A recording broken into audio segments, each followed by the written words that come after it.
So picture this. It's mid-August 2026. Crowds are absolutely packed along the seafront in Eastbourne, just waiting for that iconic roar and the red, white, and blue smoke of the RAF's Red Arrows. But the skies are completely empty.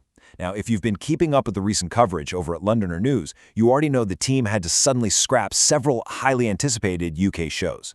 Well, in this explainer, we're going to look at exactly what grounded these world-famous jets, and we'll use this pretty rare delay to peel back the curtain on the incredible physics, the elite human performance, and the massive logistical iceberg that makes this aerobatic team function. To really get into this, let's look at a quote that perfectly sets up our whole journey today. Wing Commander Sasha Nash, who's the officer commanding the RAF aerobatic team, put it plainly. She said, "Safety is the only factor determining their return." And you know, it's just a really stark reminder that even the most elite military aircraft, flown by literally the best pilots on Earth, eventually have to bow to the sheer forces of nature. So here is exactly how we're going to unpack this whole situation today. First, stranded by Canadian weather. 2, the shows must go on. 3, why the crossing stalled. 4, selecting elite RAF pilots. 5, anatomy of a display. And 6, safety is the only factor. All right, let's jump straight into part 1, stranded by Canadian weather, the 2026 delays. Let's start with the immediate headlines that left aviation fans across the UK so incredibly disappointed this August. The Red Arrows had actually just wrapped up this massive North American tour, which included flying over New York Harbor to mark the 250th anniversary of U.S. independence. Sounds amazing, right? But on their way back, they got stuck. They are currently stranded at Canadian Forces Base Goose Bay, and the culprit? Just prolonged, brutal weather across northeastern Canada. Because they literally couldn't make the Atlantic crossing in time, the team was forced to pull out of 3 major UK appearances: Airbourne and Eastbourne, a fly-past at the Royal Edinburgh Military Tattoo, and Lyme Regis Lifeboat Week. Moving right along to Section 2, the shows must go on, with some spectacular replacements.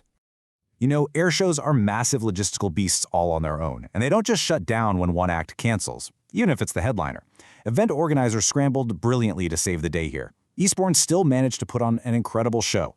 They brought in the legendary Boeing B-17 Sally B, which is actually the very last airworthy example of its kind in all of Europe.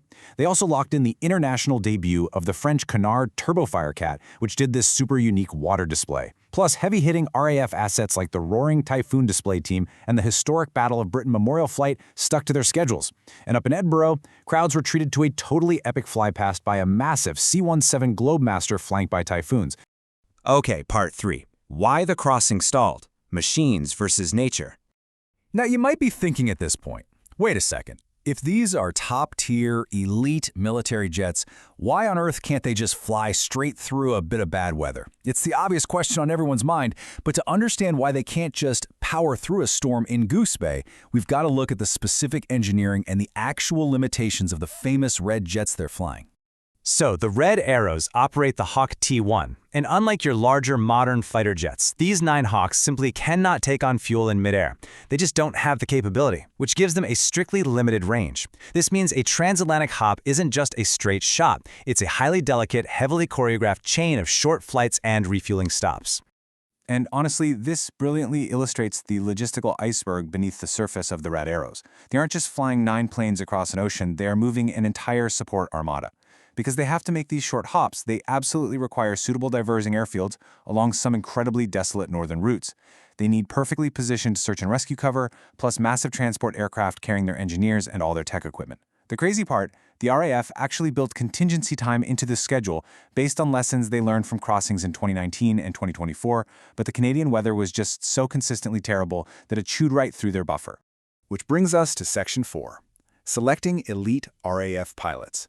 Who flies the Hawk? Since the logistical journey is clearly this complex, let's pivot for a second to the humans actually sitting in the cockpits. It is wildly competitive. To even submit an application for the grueling, week-long selection process, a candidate has to hit 3 massive benchmarks.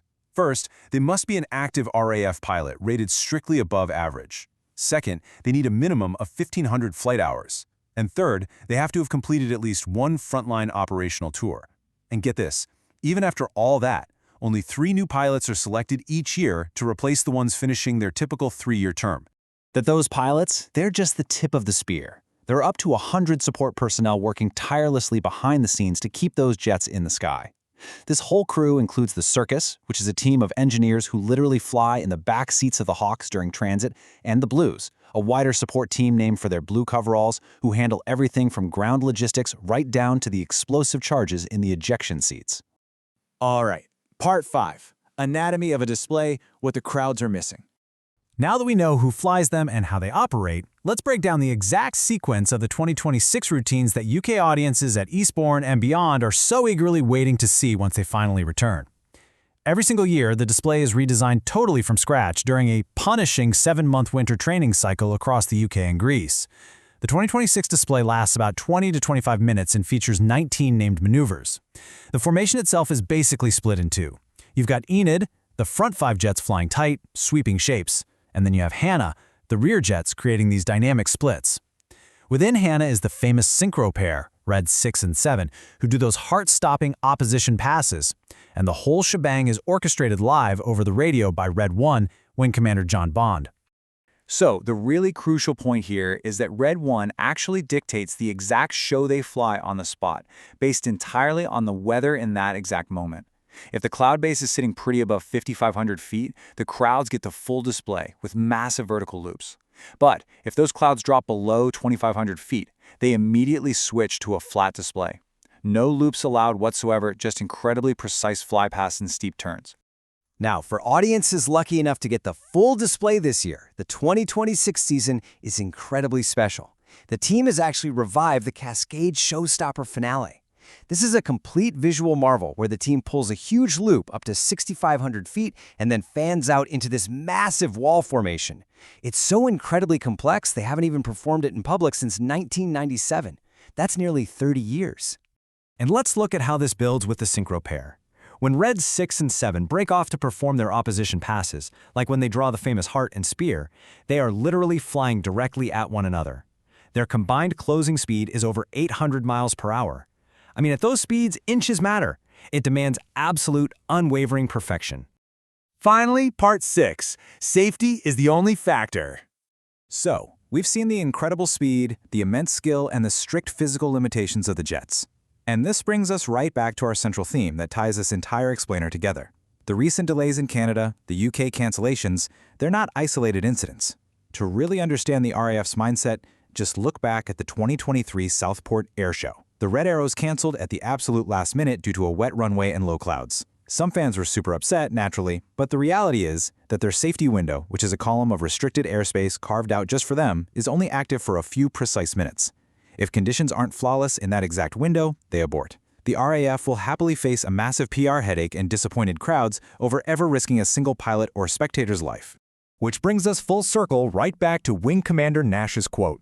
Whether it's demanding 1,500 flight hours before a pilot can even apply, requiring a 5,500-foot cloud ceiling just to perform a loop, or sitting out a massive storm system for days in Goose Bay, Canada, safety is the absolute dictator of every single move the Red Arrows make. I really hope this explainer has given you a newfound appreciation for exactly what it takes to put those 9 red jets in the sky. It's just a breathtaking intersection of elite human skill, unyielding safety protocols, and the unforgiving reality of global weather. The next time you're looking up at an empty sky waiting for an air show to start, ask yourself, are you just missing a stunt, or are you witnessing the ultimate respect for human life? Thanks for joining me on this explainer today, and keep your eyes